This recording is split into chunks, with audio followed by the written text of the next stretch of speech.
Bonjour à tous. Je vous propose qu'on commence tout de suite à présenter, enfin vous allez vous présenter individuellement et puis après on passera au cœur du sujet.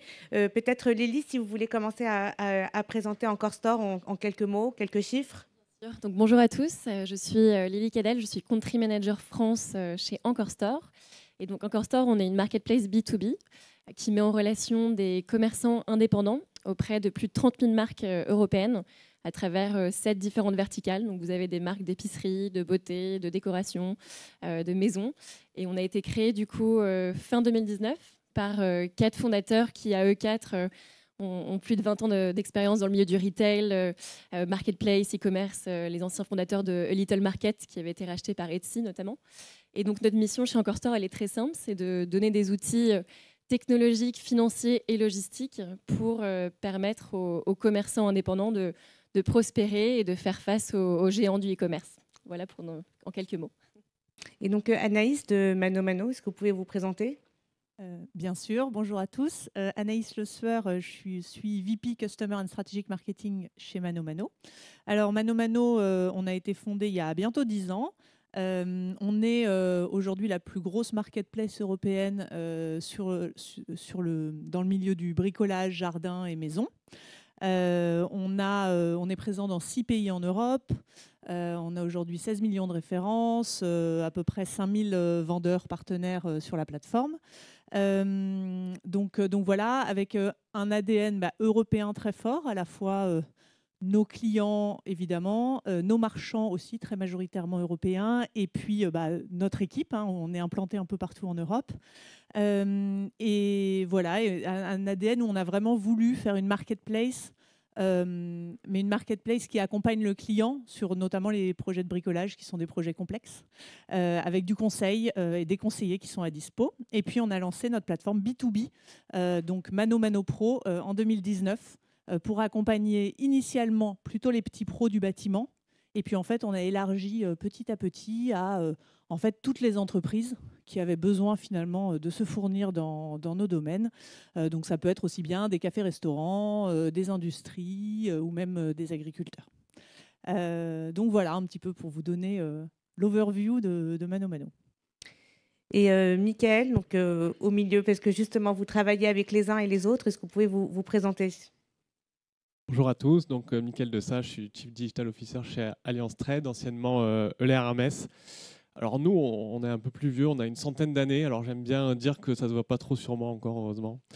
Notre cœur de métier, c'est de garantir du risque de crédit commercial, en fait, donc toutes les transactions commerciales qui ont lieu entre les entreprises quand elles commercent entre elles en B2B, et de venir s'assurer que tout ça, ça va bien se passer, que le fournisseur, quand il commerce avec son client, il peut le faire en toute sécurité, qu'il ne subira pas d'impayés. Quelque chose que j'aime bien aussi noter et qui est dans le thème de la journée, c'est que le commerce en ligne est venu aussi challenger des acteurs comme nous, justement, qui ont une offre de valeur qui n'a pas beaucoup bougé en fait, pendant très longtemps, qui était très dimensionnée pour des grandes entreprises pour commercer avec leurs clients plutôt hors ligne évidemment.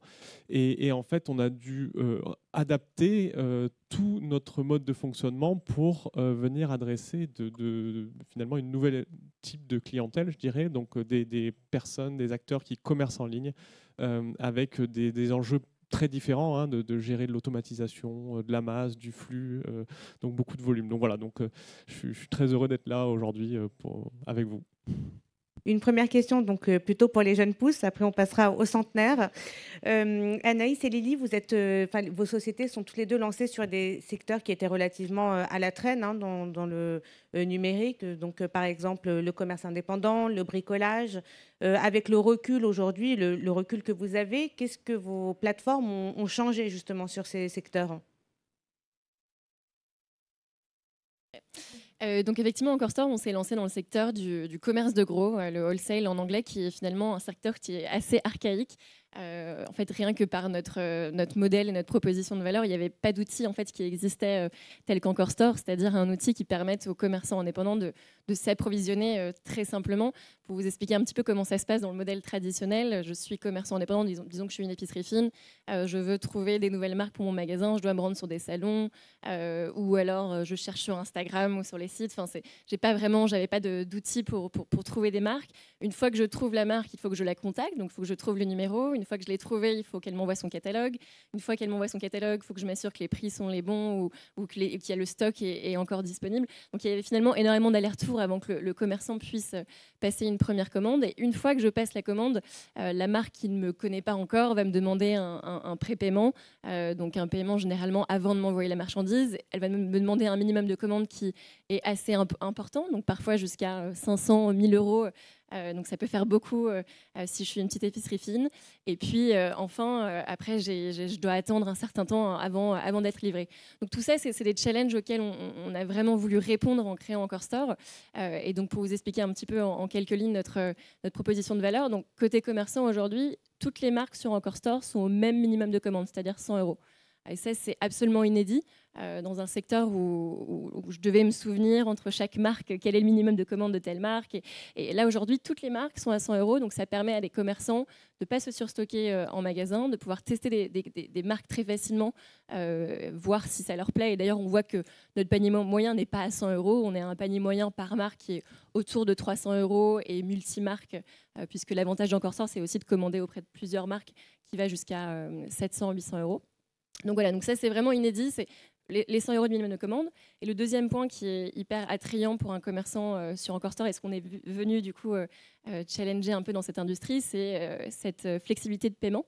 Donc on travaille aujourd'hui avec des acteurs tels que Okodo qui nous permettent de proposer un crédit finalement à 60 jours. Donc finalement, je suis commerçant, je peux commander sur Encore Store, je peux vendre mes produits si tout se passe bien et je peux ensuite payer la marque. Et donc nous, on sert vraiment d'intermédiaire entre les marques et les commerçants. Et côté marque, on garantit aussi aux marques d'être payées. Donc les marques sont payées en fait à partir du moment où elles livrent le client. Et ensuite, voilà, on laisse jusqu'à 60 jours aux commerçants pour nous payer. Donc voilà, je dirais que c'est vraiment ces deux points-là qui sont venus challenger cette industrie assez archaïque. Et ça se sent aujourd'hui en magasin. On voit que les commerçants qui passent commande et nous le disent régulièrement, on a fait des rencontres Encore Store, on fait souvent des réunions avec notre communauté. Et j'avais une commerçante parisienne qui m'a dit, en fait, grâce à vous, j'ai pu rester ouverte. Donc ça, c'est des messages forts qui nous encouragent dans notre modèle en nous disant j'ai pas eu besoin de surstocker, j'ai pu garder mes prix à un certain montant. Donc voilà, on voit vraiment qu'on a un impact après 3 ans d'ancienneté. Anaïs, est-ce que vous avez vu les mêmes évolutions, vous comment est-ce que quand vous regardez dans le rétroviseur, qu'est-ce qui a changé ? Oui, absolument. Alors, un peu le même constat, alors nous, on est sur un marché immense, hein, le marché du bricolage du jardin de la maison, c'est 600 milliards d'euros en Europe, mais avec une digitalisation qui était très, très faible, 11%. Voilà, on est vraiment parmi les secteurs on va dire, du commerce les plus bas. Et c'est vrai à la fois pour nos clients B2C et nos clients B2B, d'autant plus. Donc ça a été un vrai challenge. Et en fait, nous, notre cible, c'est vraiment en B2B, notre cible, c'est vraiment les petites entreprises. Donc on va être sur les entreprises de 1 à 5 salariés. Ça va vraiment être notre cœur de cible. Et donc finalement, cette cible-là, ils sont vraiment, ils font tout. Ils font tout dans leur entreprise. Et donc ils ont un énorme besoin de gagner du temps et de gagner de l'argent. Mais avec des habitudes extrêmement ancrées. Enfin, si vous suivez un pro du bâtiment, il a ses habitudes, il va partir à 6h du matin de chez lui, faire le tour des magasins, de ses magasins habituels. Il a vraiment ses contacts, etc. Et donc, en fait, à la fois, évidemment, on a une proposition de valeur très forte, mais on a aussi des grosses habitudes qu'il va falloir qu'on arrive à contrer. Donc, évidemment, une de nos forces, hein, c'est notre catalogue et nos prix, puisque avec 16 millions de produits, évidemment, on a une offre qui est beaucoup plus large et qui va beaucoup plus dans le détail qu'une grande surface de bricolage qui va avoir peut-être 50 000 références, quelque chose comme ça. Et puis, on a apporté cette couche en plus de conseils et de services qui va permettre finalement de faciliter le transfert au numérique. Donc, ça va être Alors, donc, on a des conseillers pros qui sont vraiment formés pour pouvoir conseiller des pros avec leurs exigences, leurs connaissances, etc., qui vont pouvoir non seulement les conseiller, mais qui vont pouvoir leur faciliter la vie en allant jusqu'à, par exemple, leur constituer leur panier, que du coup les pros n'ont plus qu'à valider, on va dire, par exemple en fin de journée. On a beaucoup développé notre app, je vous en reparlerai peut-être plus tard, mais on a beaucoup développé notre app qui est une évidence pour les pros qui sont toujours en déplacement, toujours en train de faire plusieurs choses, et donc qui, pour éviter d'avoir des journées à rallonge en fin de journée, à faire tout l'administratif, peuvent finalement continuer à faire des choses pendant la journée et continuer à faire leurs achats, notamment pendant la journée. Point extrêmement important pour nous, tout ce qui est simplification de la facturation, c'est un point clé. Et évidemment, l'élément clé de réassurance par rapport aux habitudes magasin des pros, ça va être la livraison garantie en 48 heures et tout finalement le process after sales. Voilà en quelques mots. Mickaël, en tant qu'observateur, en quelque sorte, quelles sont les grandes tendances? On en a évoqué quelques-unes, hein, les grandes évolutions sur l'e-commerce B2B. Est-ce que vous partagez? Est-ce que vous avez des choses à compléter? Est-ce que vous partagez ce constat? Est-ce que vous avez des choses à rajouter?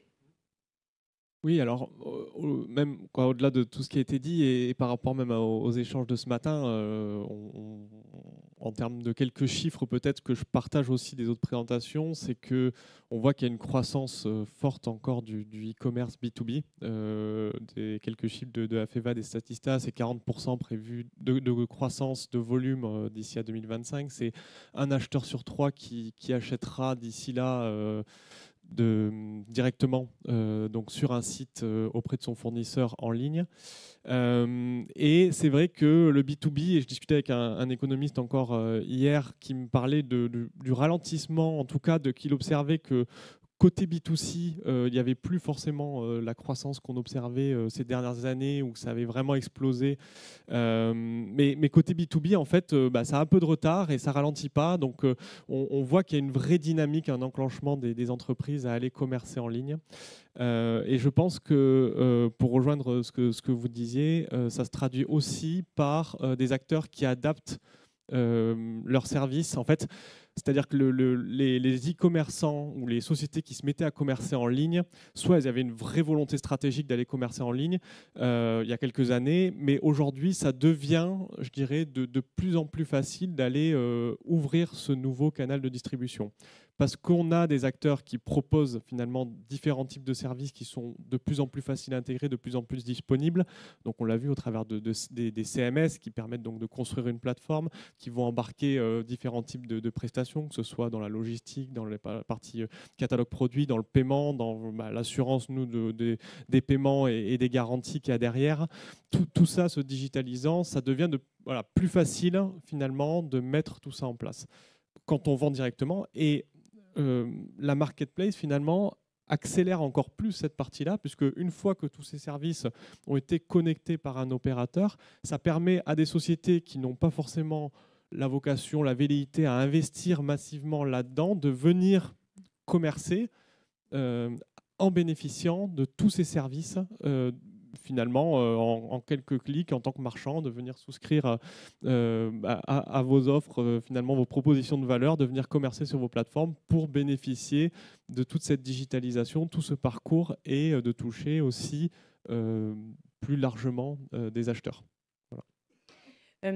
Pour revenir un petit peu sur l'historique de ManoMano et Encore Store, quand vous avez démarré vos activités ou quand elles ont gagné quand elles ont continué à croître, comment est-ce qu'on assure une croissance vertueuse? Qui est-ce qu'on courtise ou séduit ou qui est-ce qu'on cajole le plus? Est-ce que c'est d'abord le portefeuille client ou la base fournisseur? Comment vous gérez cet équilibre? C'est une bonne question. Il n'y a pas de réponse parfaite, franchement. Après, si je dois commencer, malgré tout, sans produit, on va pas vendre grand-chose, hein, donc c'est quand même un petit peu la première étape. Donc là-dessus, effectivement, on a quand même plutôt commencé chez ManoMano il y a 10 ans en commençant par trouver les bonnes offres au bon prix. Et pour ça, les partenariats avec les marchands sont clés. On a une approche sur notre relation avec les marchands. Alors, on est une grosse marketplace, c'est sûr, mais malgré tout, on a une approche qui est sélective et avec un relationnel fort avec nos marchands. Donc en fait, aujourd'hui, nous, on ne prend pas le tout venant. On a vraiment une démarche de sélection de nos marchands. Aujourd'hui, on en a 5000. Voilà, l'idée, c'est pas de croître de manière exponentielle notre nombre de marchands, parce qu'on veut pouvoir continuer à construire avec eux une relation de confiance assez humaine, en fait, qui est en fait très, très liée, très basée sur le relationnel, et qui se prouve et qu'on voit dans le temps. Aujourd'hui, on a au bout d'un an 96% de nos marchands qui continuent avec nous. Et voilà, on veut vraiment garder cette relation privilégiée, et puis de les aider aussi à grandir, donc de pouvoir vraiment travailler sur cette relation, les aider à grandir, leur proposer aussi des services qui vont les aider à s'internationaliser, pour les aider à faire leur logistique, pour les aider à mieux se mettre en avant finalement sur notre site. Donc ça, c'est un travail vraiment très important. Après, les clients, bah, évidemment, en fait, derrière, on arrive à continuer à convaincre nos vendeurs aussi, parce qu'on arrive à amener des clients. Sur la partie B2B pour Mano Mano, en fait, on a d'abord eu notre plateforme D2C. Donc la première étape, ça a été déjà de migrer finalement un certain nombre de clients B2B qu'on avait déjà sur notre plateforme B2C.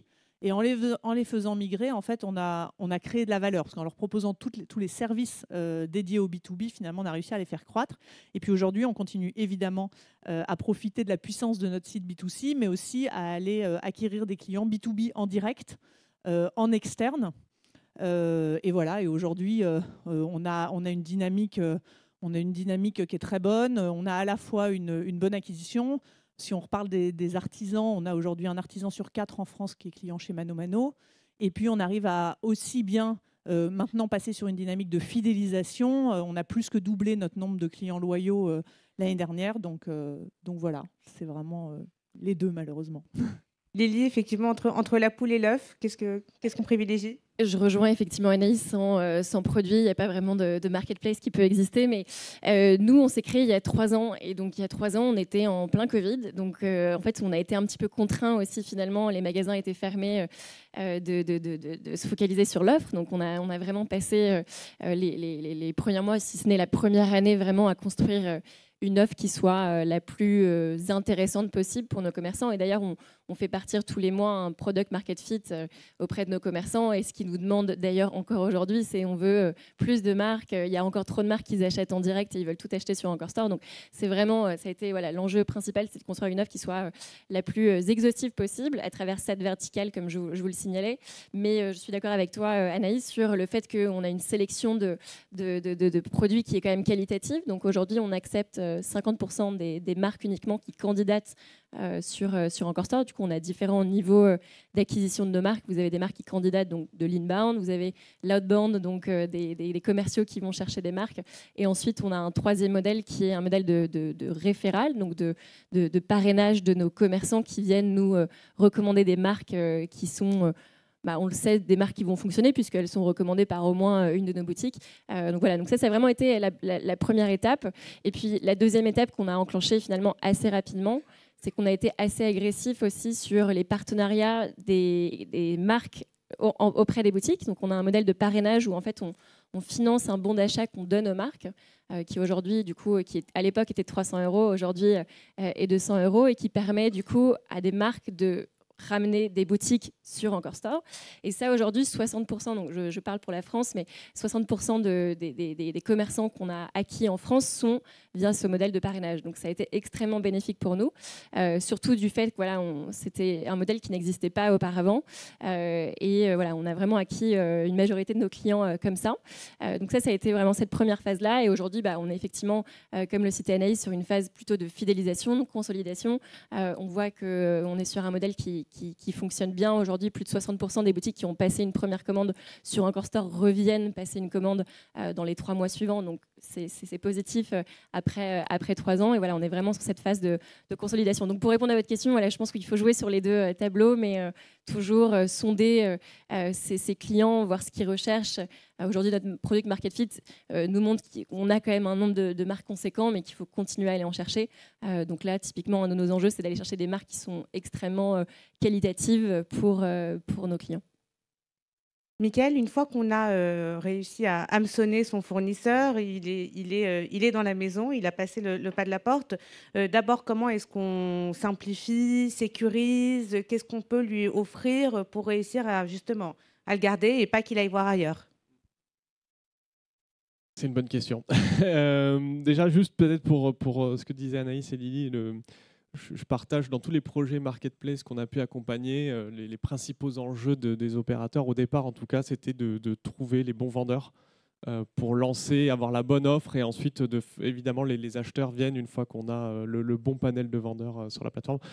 Faut savoir la place de marché au départ, hein, historiquement, c'est la place au milieu du marché, hein, et donc c'était de faire venir finalement des vendeurs, des gens qui venaient vendre leurs marchandises au milieu, de manière finalement sécurisée, avec des règles qui étaient établies sur différents aspects, et finalement les acheteurs venaient se fournir à cet endroit-là. Et donc en fait, on n'a fait que transposer ce modèle dans du digital, dans de la vente en ligne aujourd'hui. Mais je pense l'enjeu, donc pour répondre à ta question, c'est de créer un environnement de sécurité, c'est-à-dire dans lequel et les marchands et les acheteurs se sentent en confiance, et Erwan le mentionnait tout à l'heure aussi, hein, je pense que c'est un point hyper important, en confiance pour commercer. Et donc la confiance, elle se crée comment? Elle se crée avec les bons services qui sont proposés de part et d'autre. Donc en effet, ça peut passer par déjà bien identifier qui sont les marchands et qui sont les acheteurs. On parlait plutôt de KYC. Je pense que c'est quelque chose qui est extrêmement important, en effet, de savoir qui vend et qui achète. Surtout quand en plus derrière il y a des logiques de paiement, de financement, de crédit qui sont accordées. Mais c'est aussi différents types de services qui vont être apportés, qui vont permettre d'attirer donc au départ ces vendeurs. Et donc là, on peut imaginer tout un tas de services. Ça dépend évidemment des secteurs, mais ça peut passer de la logistique, de la facturation, le paiement, on en a beaucoup parlé, et toute la sécurisation donc qui va autour. Donc je pense que c'est voilà, l'enjeu, il est là dans la rétention notamment des marchands, c'est qu'ils aient une facilité, finalement, quelque chose dans lequel ils se sentent vraiment en sécurité pour commercer, et dans lequel ce soit facile d'accéder, et évidemment que ça leur ouvre un nouveau champ, une nouvelle zone de chalandise, avec la possibilité d'aller toucher des nouveaux acheteurs qu'ils n'auraient pas fait, on va dire, différemment. Alors justement, pour rebondir, peut-être pour toucher ces nouveaux acheteurs, quelles sont les évolutions que vous avez déjà mis en place dans les marketplaces, dans vos marketplaces respectives? Et éventuellement, qu'est-ce qui est dans les cartons? Qu'est-ce que vous étudiez? Quels sont les chapitres qui vous attendent, les nouveaux chapitres qui vont s'ouvrir? Peut-être Lily?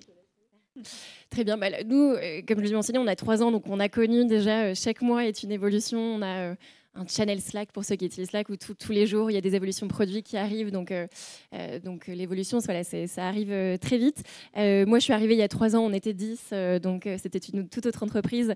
La première phase, on a connu quand même une phase d'hypercroissance, hein, comme ce que je mentionnais, qui était aller chercher le plus de marques possible et le plus de clients possible. Donc notre coût d'acquisition qui était quand même plus élevé qu'auparavant. Donc ça a été vraiment la première évolution qu'on a connue, qui s'est suivie par une phase plutôt de structuration. Donc comment est-ce qu'on fait une fois qu'on a les marques pour avoir un effort plutôt produit, pour faire en sorte que les marques soient facilement référencées sur la marketplace. Donc ça, on y travaille d'ailleurs encore fortement aujourd'hui, et c'est le retour principal de nos clients. C'est on peine encore à trouver les marques qu'il nous faut. Donc aujourd'hui, voilà, on est vraiment sur des modèles de recommandation en fait, classiques de marketplace qu'on commence à mettre en place. Et puis la troisième évolution, ça a été comment est-ce qu'on fait pour travailler l'accompagnement aussi. Donc Anaïs le mentionnait, mais on ne veut pas simplement être vu comme une marketplace, mais également on veut rassurer, parce qu'il y a encore beaucoup de commerçants aujourd'hui qui ont peur d'EncoreStore, on le sait, qui nous voient comme une marketplace qui va remplacer le contact humain, et c'est pas du tout ça qu'on a envie de véhiculer. Donc on a vraiment toute une équipe d'experts qui finalement sont des account managers, comme on pourrait appeler ça dans le jargon, et qui vont accompagner à la fois nos marques et nos commerçants. Donc nos marques à avoir une sélection de produits qui soit la plus cohérente possible, mais aussi qui soit la même que ce qu'ils proposent en direct, et ça c'est pas toujours évident. Et côté commerçant, accompagner accompagner les commerçants à avoir un assortiment produit en magasin qui soit le plus cohérent. On travaille notamment aussi avec de plus en plus d'institutions pour être vu comme un peu un observatoire du commerce indépendant. Là, on a fait une étude avec YouGov récemment où on a interrogé justement nos commerçants et des consommateurs au vu des fêtes de fin d'année et quelles étaient leurs dépenses. Voilà, donc je pense qu'on a vraiment connu en 3 ans beaucoup d'évolutions et pour répondre à votre question, Néla, dans les prochains mois, là, on travaille beaucoup plus sur l'expérience client et notamment sur la partie post-achat. Donc, on est en train de travailler beaucoup sur l'offre logistique. Je pourrais en parler plus en détail tout à l'heure, mais voilà, on a vraiment tout ce parcours client qui est notre stratégie chez Encore Store, avoir la bonne sélection, faire en sorte que le client veuille souvent recommander et ensuite qu'il ait une bonne expérience post-achat. Voilà, en quelques mots. Oui, alors effectivement, il y a eu pas mal d'évolutions en 10 ans, comme vous pouvez vous en douter. Au niveau de l'entreprise, au global, on a passé quelques grosses étapes voilà, qui ont été le milliard d'euros de ventes, hein, ça qu'on a passé en 2020. Voilà, avec un effet Covid qui nous a aussi un petit peu boosté, il faut dire, sur cette période-là. Le cap des 1000 employés, le cap, le développement dans nos différents pays petit à petit. Et plus spécifiquement en B2B, en fait, le développement est plus récent puisque ça date de 2019. Et donc, on a ouvert l'Espagne et l'Italie en 2020. On a ouvert seulement l'année dernière l'Angleterre et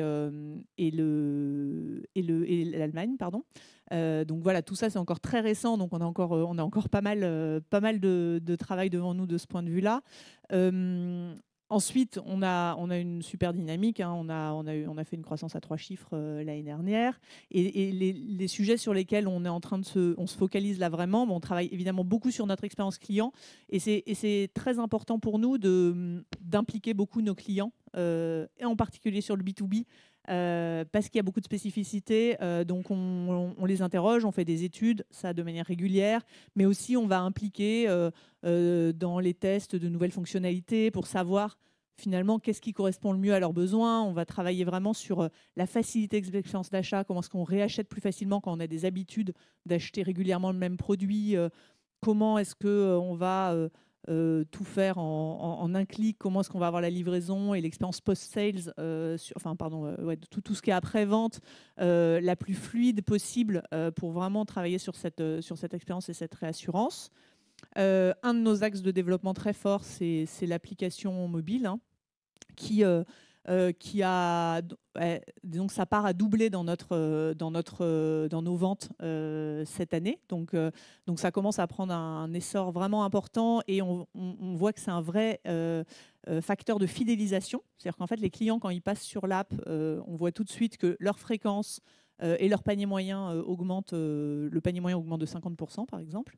Et puis, alors plus récemment, on a une vraie trajectoire pour travailler sur tout ce qui est offre responsable, donc pour nos clients B2C, mais aussi pour nos clients B2B qui sont aussi au cœur du sujet, donc à la fois avec beaucoup d'offres autour de la rénovation énergétique, très important pour nos clients B2B, mais aussi des offres de seconde main. Et puis là, récemment, on a annoncé aussi le lancement de notre Carbon Score pour aider nos clients finalement à s'orienter aussi dans l'ensemble de l'offre qu'on a quand ils ont des enjeux d'acheter des produits plus durables, etc. Et là-dessus, et sur ce sujet-là, les clients B2B sont aussi très demandeurs parce que, en tout cas pour ceux qui travaillent plutôt sur la partie bâtiment artisan, finalement, ils sont interfaces de clients qui eux-mêmes ont des exigences qui évoluent. Donc on a besoin vraiment de les accompagner sur ce sujet-là. Sur le volet de l'expérience client, Michael, notamment sur le front du paiement, comment est-ce qu'on assure la meilleure expérience, qui soit à la fois la plus efficace, la plus sécurisée Le paiement, c'est vrai que c'est un moment très important dans l'achat, hein, qui peut tout changer. On le voit en B2C clairement, mais en B2B aussi finalement. C'est-à-dire qu'avoir la bonne solution de paiement à proposer aux acheteurs, ça permet vraiment d'être un levier d'augmentation du volume d'affaires, du panier d'achat. un des challenges, c'est que le B2B, le paiement B2B, il est très différent du B2C.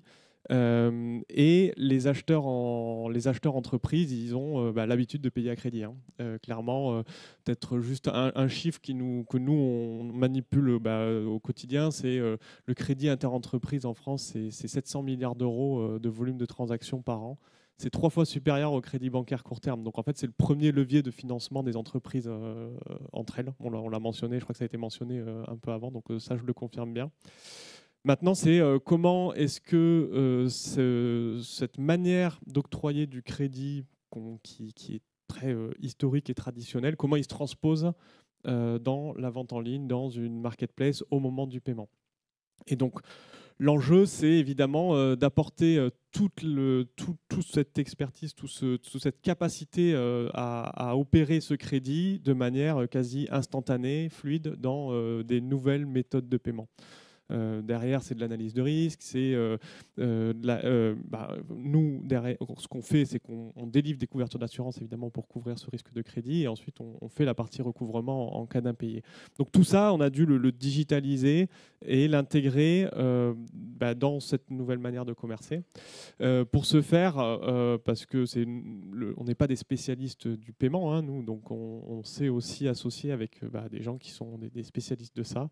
On a notamment un partenariat avec Fintecture, dont il y a quelques représentants dans la salle, si vous voulez leur parler. En tout cas, eux, ils sont très bons là-dessus. Et d'ailleurs, pour opérer aussi des nouvelles manières de faire de l'acquisition de paiement, ça a été mentionné auparavant aussi, les coûts de la carte étant très chers, faut adapter aussi le paiement. Et donc, on a des méthodologies de paiement qui évoluent en B2B et qui s'adaptent mieux finalement au volume de transactions qui sont, les paniers d'achat sont plus importants qu'en B2C. J'imagine que vous devez le constater, peut-être même Anaïs, toi qui fait à la fois du B2C et du B2B. Très clairement. Ouais. Donc le paiement, en fait, c'est un vrai levier, je dirais, de croissance, mais surtout, si c'est mal opéré ou que ça n'a pas été pensé jusqu'au bout, ça peut être un frein finalement au développement. Et donc, on essaye, nous, d'accompagner au mieux tous ces projets-là pour justement leur permettre de se développer le plus vite possible en répondant aux attentes des acheteurs entreprises qui, comme je l'ai dit au départ, achètent de plus en plus en ligne. Lily, vous en parliez brièvement, effectivement, pour améliorer l'expérience client jusqu'au bout, enfin du début à la fin de la chaîne. Vous parliez par exemple de l'offre logistique que vous comptez développer, mais globalement, dans un contexte quand même de compétition très féroce, qu'est-ce que vous améliorez, qu'est-ce que vous souhaitez améliorer, quelles sont les solutions ou les offres sur lesquelles vous travaillez pour améliorer justement cette expérience client? Anaïs, je vous poserai la même question. Effectivement, c'est hyper clé. Et si je rebondis juste sur ce que Michael disait, le paiement, c'est un des éléments vraiment très très important chez Encore Store. Quand on a pensé parce qu'on a une marketplace européenne, quand on a voulu se déployer en Allemagne, on s'est très vite confronté à des méthodes de paiement qui sont différentes que celles en France. Donc ils ont le sconto notamment, payé à 3%, vous avez 3% de réduction si vous payez à 10 jours. Donc il fallait à chaque fois trouver des partenaires dans chaque pays pour vraiment s'adapter. Pareil aux Pays-Bas avec Ideal qui est très utilisé là-bas. Donc je pense que le premier point à cette question, c'est s'assurer qu'on a un produit qui est extrêmement agile et qui continue d'évoluer. Donc ça, c'est notre brique principale. Vraiment, encore une fois, on est assez jeune et il y a des nouvelles fonctionnalités qui arrivent constamment. Mais donc voilà, s'assurer qu'on ait un produit qui suive vraiment l'expérience client à la fois au niveau du search. Donc aujourd'hui, on a des filtres même par région et on voit que les commerçants aiment acheter des produits régionaux. Donc on a ajouté ça récemment. On voit que certains commerçants n'aimaient pas forcément passer commande sur Encore Store parce qu'on a essayé d'interroger ces commerçants-là. Donc on a créé une fonctionnalité qui permet aux marques de pré-remplir des paniers aussi. Donc on est extrêmement agile sur cette partie produit et d'autant plus aujourd'hui maintenant qu'on a les équipes en place. La deuxième brique de fidélisation, c'est quand même celle au niveau de l'offre commerciale. Donc s'assurer qu'on ait une offre qui soit attractive pour les clients. Et encore une fois, je vous remets en tête le modèle classique du B2B, qui est un modèle assez archaïque, mais où finalement, avec chaque commerçant, je pouvais négocier un minimum de commandes, avec chaque marque, pardon, un minimum de commandes X et avoir un certain montant de réduction. Donc c'est important de garder ce modèle-là et de l'appliquer au sein de nos offres. Donc on est en train de créer des offres qui sont justement des offres de fidélisation. Donc si un commerçant commande un certain nombre de produits, il aura accès à une réduction ou à des services supplémentaires, notamment un paiement plus fluide aussi. Donc ça, c'est voilà, le deuxième point. Le troisième point, c'est au niveau de l'accompagnement. Et ça, je le recite, mais c'est vraiment ce qui fait la différence. On a des accompagnements auprès de nos marques, mais auprès de nos retailers aussi. Et c'est ce qu'ils viennent chercher chez Encore Store aussi. Vraiment, c'est un contact humain qui les rassure et qui leur permet de commander plus. Donc on fait souvent des webinaires 2 fois par semaine. On fait des webinaires auprès de nos marques et nos commerçants pour leur expliquer comment fonctionne Encore Store, comment, si vous êtes un commerçant, comment bien trouver les produits. On fait des webinaires par catégorie aussi. Donc on a des catégories managers qui vont gérer l'épicerie, la beauté, la maison et qui vont donner les tendances du marché que l'on voit sur Encore Store aussi. Donc on a vraiment un rôle d'expert à jouer.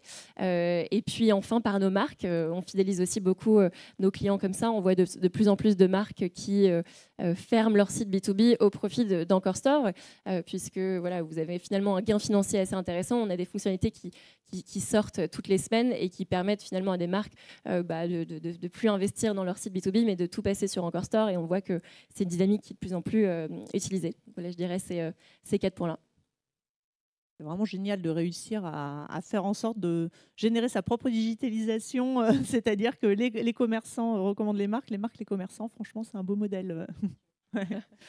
Non, alors de notre côté, bon, ce dont je vous ai déjà un peu parlé, c'est l'application mobile qui a vraiment été un très très gros axe de travail pour nous, avec un travail vraiment spécifique comme sur le même principe que Lily, sur vraiment la partie produit, fonctionnalité, fluidité de l'expérience sur l'app, etc. Et on a encore plein de travail à faire sur le sujet, mais on a vraiment constaté cette année à quel point est-ce que l'app nous a amené un cran plus loin en termes de fidélisation.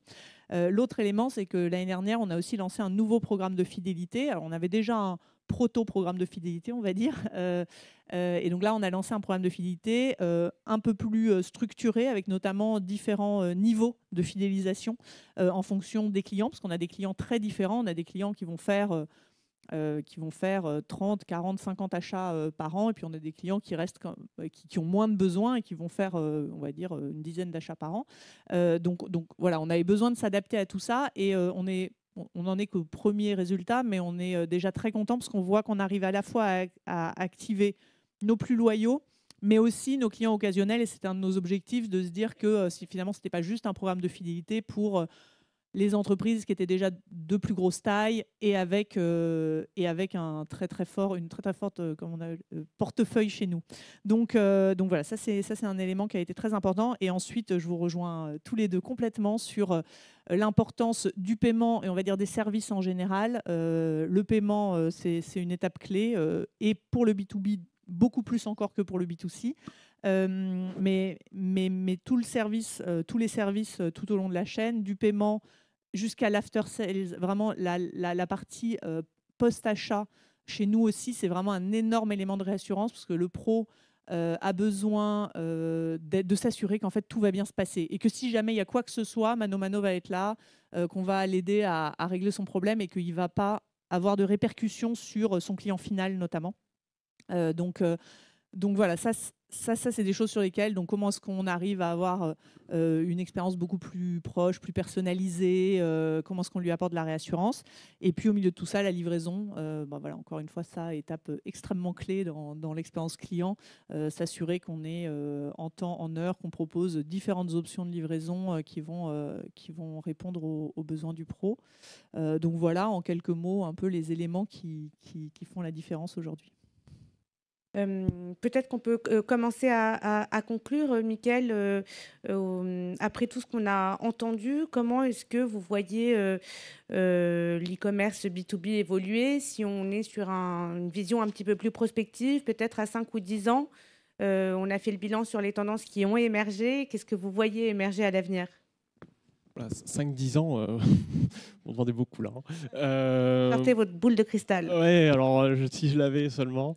Je pense que c'est un vecteur d'accélération pour les entreprises. Donc après, selon l'axe de croissance qu'elles ont, c'est un catalyseur. Si mon but, c'est d'aller proposer mon service de manière plus digitalisée à mes clients sur une zone géographique restreinte, ça va me permettre de le faire. Si mon but, c'est de m'étendre à l'international très rapidement, je vais pouvoir trouver des leviers d'accélération au travers, par exemple, d'aller commercer sur des marketplaces qui me permettent de m'ouvrir.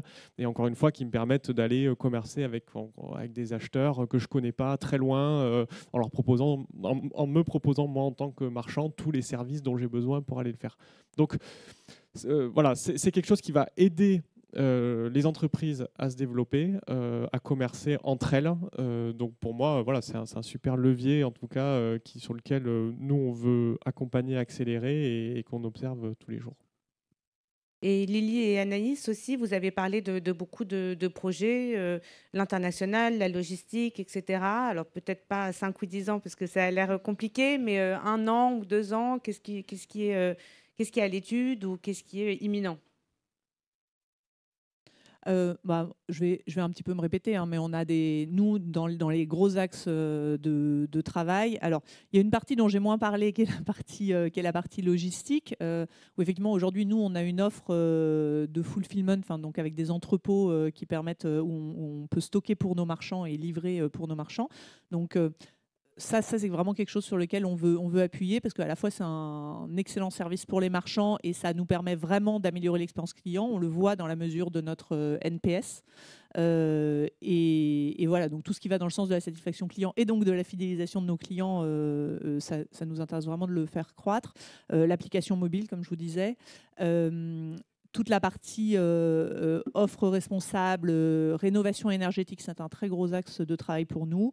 Et puis sur l'international, écoutez, pour l'instant, je n'ai pas de nouveaux pays prévus, en tout cas à court terme, mais on a lancé quand même l'Allemagne il y a seulement 3 mois et l'Angleterre il y a moins d'1 an. Donc voilà, un de nos objectifs, c'est quand même aussi de croître fortement et de bien assurer notre croissance sur ces marchés qui sont les plus gros marchés en Europe, mais des marchés aussi extrêmement concurrentiels sur la partie B2B, bricolage. Donc voilà pour nos perspectives. Et de notre côté, je rebondis sur ce que Anna disait sur l'international. On est une marketplace européenne. Aujourd'hui, 60% de notre chiffre reste en France, mais on a ouvert récemment l'Espagne, l'Italie, donc consolider ces pays-là, en plus de l'Allemagne et le UK, qui effectivement ne sont pas des pays très, très faciles, et donc s'assurer que ça fonctionne bien. Le fulfillment, pour nous aussi, on a ouvert notre premier entrepôt il y a moins de 6 mois, qui est dans la banlieue lyonnaise, et on en aura un autre prochainement, en France, mais également à l'international. Donc ça, c'est un gros enjeu de notre stratégie en 2023, c'est aujourd'hui on est seulement en intermédiaire, on n'achète pas de produits, on n'achètera pas de produits dans le modèle fulfillment, mais on stockera les produits des marques. Donc vraiment on voit que c'est très intéressant. On a déjà 200 marques qui sont à la fois des petites marques qui voient une opportunité pour simplifier leur logistique, mais on a également des grosses marques plus établies qui ont choisi ce modèle pour justement gérer ce qu'on appelle leur long tail d'indépendants, qui sont tous les indépendants avec des plus petites commandes qui leur prennent plus de temps. Donc c'est un modèle logistique qui pour nous va vraiment faire la différence auprès de nos clients. Je me répète également sur le produit, mais on a beaucoup d'investissements en 2023 qui va passer dans le produit. On est encore au début de quelque chose et on a encore beaucoup d'améliorations à apporter pour notre concurrent direct. Ne l'oublions pas, c'est le direct. Finalement, je peux prendre mon téléphone et passer commande en direct. Donc, comment rassurer finalement les commerçants à passer commande sur Encore Store et que ce soit le plus simple possible. Et puis, un dernier point sur la communauté. Donc, ça, j'insiste là-dessus, mais il n'y a pas aujourd'hui de communauté de commerçants indépendants. Vous avez plusieurs associations par ville, etc. Mais il n'existe pas vraiment une communauté d'indépendants d'envergure. Du coup, on voudrait vraiment se positionner tel quel. Et on fait beaucoup de partenariats, notamment avec les différents managers de centre-ville et vitrines de France, des choses comme ça qu'on est en train de mettre en place. Voilà pour les prochaines années, la prochaine année du moins. Merci beaucoup à tous les trois. Merci beaucoup. Merci Néla. Merci.